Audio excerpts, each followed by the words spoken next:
అనకాపల్లి జిల్లా గొలుగొండ మండల కేంద్రంలో గొలుగొండ ప్రాథమిక ఆరోగ్య కేంద్రం, డాక్టర్ శ్యామ్ కుమార్, సీడుకొమ్మల ఆరోగ్య కేంద్రం, డాక్టర్ మధుసూదన్ ఆధ్వర్యంలో విరోచనాల వల్ల కలిగే ప్రాణ నష్టాన్ని మరియు డెంగ్యూ వ్యాధిని నివారించుటకు తీసుకోవాల్సిన జాగ్రత్తలపై మండల కేంద్రంలో ర్యాలీ నిర్వహించారు.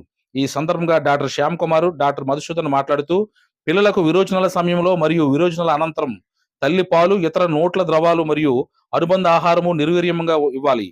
ఆరోగ్య సిబ్బంది సూచనల మేరకు బిడ్డకు విరోచనాల సమయంలో ఓఆర్ఎస్ ద్రవ్యాలతో పాటు నిర్దేశించిన మోతాదులో జింకు మాత్రలు 14 రోజులు ఇవ్వాలని తెలిపారు. ప్రస్తుతం వర్షాలు అధికంగా కురవడం వల్ల డెంగ్యూ వ్యాధి నివారించుటకు తీసుకోవాల్సిన జాగ్రత్తలు పాటించాలని, ఇంటిలో ఉన్న నీటి నిల్వల మీద దోమల గుడ్లు పెట్టకుండా మూతలు వేయాలని, కుళాయిల వద్ద నిల్వ ఉండకుండా చూడవలను. డ్రైనేజీల్లో అడ్డంగా ఉన్న వాటిని తొలగించి నీరు నిల్వ ఉండకుండా నిరంతరం పారేటట్లు చేయాలని, ముఖ్యంగా ఎయిర్ కూలర్స్, ఫ్రిడ్జ్ల్లో నిల్వ ఉన్న నీరుని ఎప్పటికప్పుడు తీసివేయాలని తెలిపారు. ఈ కార్యక్రమంలో doctor Keerthi, CHO Prasad, supervisors, హెచ్ఓలు, ఏఎన్ఎంలు, హెచ్పిఎస్ ఆశా కార్యకర్తలు, హెల్త్ అసిస్టెంట్లు పాల్గొన్నారు.